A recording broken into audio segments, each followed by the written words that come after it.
I think we need a race swapped He-Man. I don't know about you guys. We need an Indian He-Man who says, I have to shower!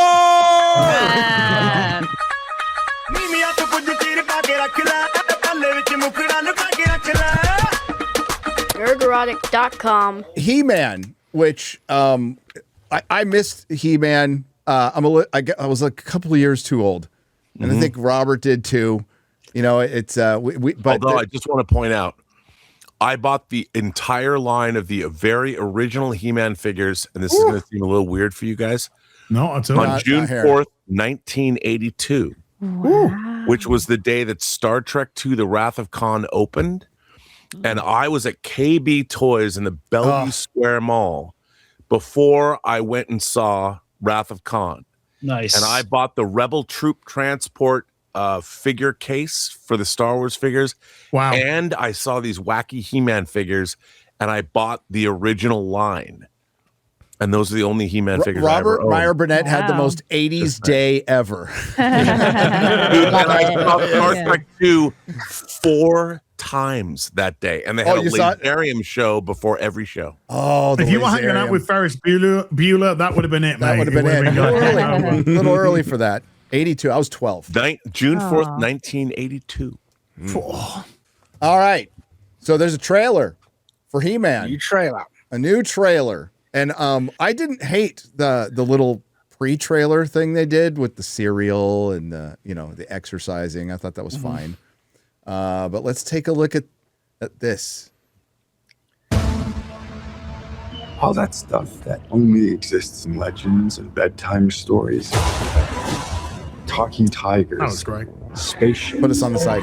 And magic swords that can make a man as mighty as a god. Good job with this. Where I come from, that stuff is real.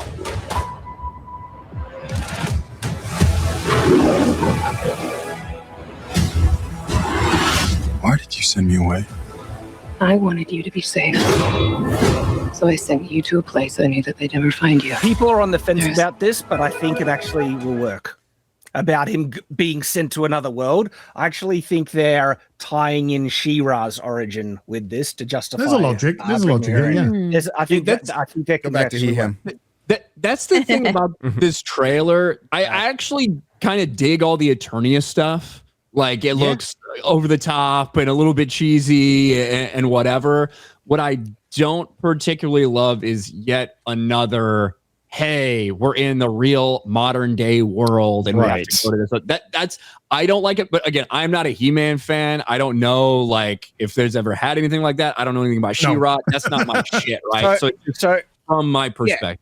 She-Ra was stolen as a baby by Hordak and Skeletor, and they could actually tie that in quite well because, like, there are narrative problems that the family just like. Obviously, they did it later. She-Ra was never part of the original story, and if it was, why didn't they ever mention that? Adam has a twin sister and all that stuff. And if they actually a lot of that decide stuff changed over the years too, with how He-Man was initially created, and the other thing too with the original cartoon. Allegedly, and I don't think they actually worked this into the story, He-Man's mom was supposed to be from Earth. See, so there are interesting things that they can work with here, and the character of Adam was always handled interesting in the cartoon, where he was a bit of a goof out of place, and he always played it down, and that can work in. Actually, they could work with that, with what they're doing here, and tie in She-Ra's origin as well, that they both had to be sent away for safety. And so I think that there's potential that actually could, work with what they're doing. Okay. Yeah. So we got the him here, which I think it's a joke. He's working in an HR department. And I think they're kind of bitched out by his black bitch boss about how he's making people feel uncomfortable and asking for his consent for all these things. Look, it is modern day Hollywood where we have watched every single thing we love get absolutely desecrated in one way or another. So I get why everyone's sensitive about this. To me, in a He-Man movie, making a him joke while he's working in HR and while he's clearly miserable with his life and knows he belongs somewhere else, I view it as a joke. But certainly, we could be proven wrong. I think there's been a massive overreaction to a him joke in a He-Man trailer, personally. I think if you're marketing something like this, though, you should be aware of the time that you're in and make it very clear that you are joking. Yeah. You can't just because I think it is perfectly normal's the wrong word. Reasonable, understandable for people to take it that way. Yes, absolutely. Yeah, I think the bigger warning signs, if there's going to be a woke agenda here, is the race swap of Man-at-Arms and the approach of Teela. I think this is more just a joke on the fact that it's very similar to He-Man's name. I said it's nothing more of a joke, and also the fact that he, as Ryan said, he wants to escape this life. He does escape this life. This is a guy who's at his desk, fucking probably dying of crushing boredom, and then in a couple of moments' time, we're going to see him in a ship, excited, happy, full of wonder, and we're going back to Eternia. So, this to me is just a clear joke on current, isms. Last year at CinemaCon. This is part of Amazon MGM is making a big push into theatrical distribution. And their first movie, I hate to say, was Mercy, which I saw yesterday, and I wanted to put a bullet in my face after it was over. Wow. And then I went and saw Return to Silent Hill, and then in the bullet hole, I would have used a teaspoon to scoop out what was remaining in my brain. Wow. I just want to say, it was not a good time at the film shows, but it wasn't 1982. No, it was not. It was however, I would say this, what's really interesting, why I have faith in this film, is Travis Knight, who directed Bumblebee and directed Kubo and the Two Strings, directed this film. And I actually sat down with him I had to do an interview. I was hired to do an interview with him for a licensing, I don't know where it was, some licensing event with Hasbro before he had directed Bumblebee. And he talked to me about how passionate he was about the Transformers because he was a kid when they first came out. I would think that this movie, it'd be like me directing a Star Trek movie. It'd be my entire life's work. And having met Travis Knight, I think this film, and I know nothing about it, unlike Avengers Doomsday, which I know everything. But I don't know anything. And I trust in Travis. And one of the great things he did was he hired Guy Hendrix Dias, as the production designer. And he did Inception. He did X2. He's an incredible talent. And I work with him on Superman Returns and documented all of his sets. He actually talked to me about Rotor, the machine, the spinning wheel machine, and you see it in the trailer. And he talked to me about how he goes, "Wait, do you see it?" He was like totally excited, and it's in the trailer. I'm like, the people that made this movie, they believe. There are a couple of things. Like, I think the design of Man-at-Arms and Teela are a miss, but the most important things that they really need to get right is He-Man and Skeletor. And who plays Skeletor? Jared Leto, but he's covered up. And Skeletor, the way he looks great. That's awesome. Jared Leto, keep the fucking mask on, keep the fucking suit on, and just do a crazy voice. And like the sword, He-Man and Skeletor seem very authentic. And then not only that when the transformation sequence, that is lifted straight from the original cartoon. Yeah, part of my issue with the casting is I think he's fine as Prince Adam, but He-Man is like Arnold big. He's a big fucking muscular dude, and he looks nothing like him. By the way, the Man-at-Arms costume looks great, Chad. When Man-at-Arms is in his actual Man-at-Arms costume, he looks great. Yeah, I think he's a completely different color and the wrong guy, but the actual costume looks great. When he's in his like desert outfit, I think that's because the armies of Eternia have been like decimated by Skeletor and getting the band back together sort of thing. I think that's where they're going. But if you looked at like I keep wanting to say Lockjaw, sorry, love. When you see like Trapjaw and Fisto and stuff, they look fucking awesome in this trailer.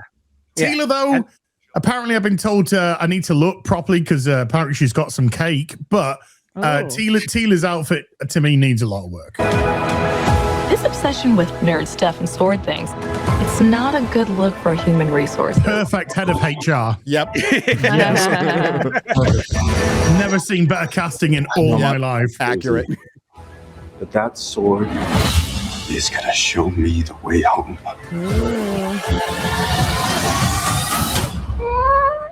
Sir, you can't do that. Don't worry. And see, that's Chad right there. Well, no, that's in line with Adam. Adam is supposed to be a bit of a contradiction. Right. Sure. Discover your true power.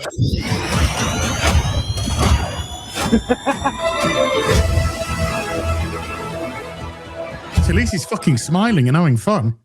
Look, he looks jacked there, so they did well, I mean, he is pretty built, but he's not like fully built.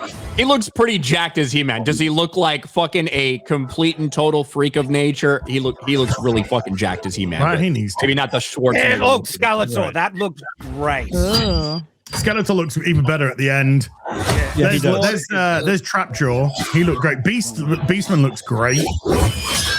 So, Evelyn looks great. Evelyn, yeah. Alison Brie is Evelyn. Oh. All right. I can deal with that. This transformation, right? Yeah. That is.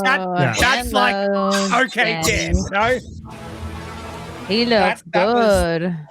That was right out of the cartoon. I'm gonna buy my ticket right now. Look at that Mountain as well. Snake Mountain looks great there as well. Yeah, that does look good. But Castle Grayskull appearing in the background when he raises it, the lightning coming in at the sword, that is all the cartoon. Look at this. Look at that, yeah. Wow. That's what happens when you take too much Ozempic. See, it's like I feel like again, it is coming from somebody that doesn't give a fuck about He-Man. I didn't watch it growing up, and I don't know if I just wasn't watching that stuff or I was just a little too young. You guys are a little too old for when it was like big. But I like the Eternia stuff. It looks really over the top and almost cheesy in a way. I think that's cool. Fun. Like, I think it's what it should be if you're doing a He-Man movie. I don't like the real world aspect, and maybe it'll play okay. But I'm very split not in it that much. Yeah, I'm hoping it's just a small part, and then let's get into Eternia. Let's get into He-Man. 30 minutes tops, maybe. I think 20 minutes, 25 minutes, Planet Earth. No more than that. But you can see that the filmmakers, they believed, man. Yeah, they do. Look at this. That's exactly the plastic staff he had when you first got Skeletor. That was one of the first figures they ever made. Yeah. For the most part, they're embracing the design look of the original cartoon, then bringing into the modern day with terms of detail and effects and stuff. And that's what we want. None of this like, we'll never put Wolverine in his yellow costume. They're going right the other way. Full on, man. Full on. It's that little guy in the back. Where was Orko? That's the one disappointment of it. Where was Orko? And because he'll be a completely CGI character, do you think they've got rid just so he's out, so it's a little something to stick in the final trailer? Well, I would just say, to be fair, Orko was not a part of the original release of the toys. No, he was not. He was developed during the cartoon. He was not. Yeah. And so same thing with Adam, not too. Part of the original He-Man mythos. Yeah, I get why Gary wouldn't have been able to get it. The cartoon is very, very aimed at children. The plot lines are goofy as hell. But the thing about what makes He-Man, the thing about what makes He-Man special in my mind is that the entire concept of it was made as a toy that they needed to sell. So they just knuckled down on making this the coolest, most awesome thing for little boys to love. And it's interesting, that documentary you mentioned, the comics, right? How they came up with the catchphrase, "I have the power." Right. That's actually a really empowering, uplifting message for young men. Well, and the other thing you need to remember, Shad, is that the cartoon came out after the initial release, because the toy launched in 82 and the cartoon came out in 83. And that was like after Reagan went and rescinded that one law where you basically couldn't make cartoons and toys be a thing, right? So yeah, I mean, initially it was a toy line, much like G.I. Joe. And then you get the cartoon. Oh, I don't like these PSAs though. None of these like 80s PSAs. I'm not a big fan of them. Well, the other the cartoon, I think they're I think they're sending the wrong messages, Shad. I think it's virtue signaling. Don't touch people. Don't be racist. Fuck that. What are we talking about? Don't touch people. Shira and I want to talk to you about something that's very personal. Your R.I.P. Remember, it's your body and no one should touch you in a way that you feel is wrong. Anybody who tries it. It's not that easy, Orko. It's hard for a young person to admit that he or she has been touched in a bad way. If you've been touched that way, don't be ashamed. Tell someone you trust, like your parents, your doctor, your teacher, or counselor, or your minister or rabbi. Right, Orko? The rabbi. Yeah, don't tell your teacher. What if it is my rabbi? Yeah, don't, What do I do? don't tell your fucking teacher.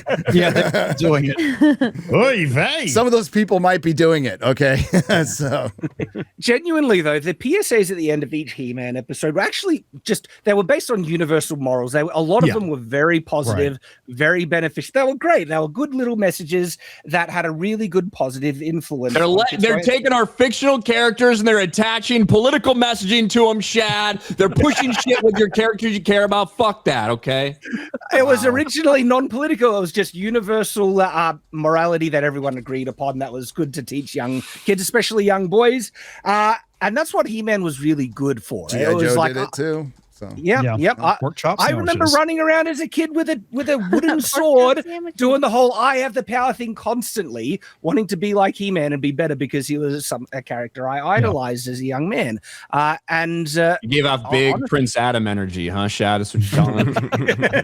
By the way, there were some really great writers. I mean, it's silly to say this, but there's a lot of very accredited writers who'd written books and short stories and comics that did write for the He-Man TV show. So you can't totally dismiss it. No, and the 2003 He-Man adaptation was fucking phenomenal. Yeah, actually wasn't bad. Really well done. That wasn't bad. People see transformation. The OG transformation is still the GOAT. That no one has ever topped that. And it is. I like the 2003 more than the original. No, yes, no. No. Nerdrotic.com. Please subscribe.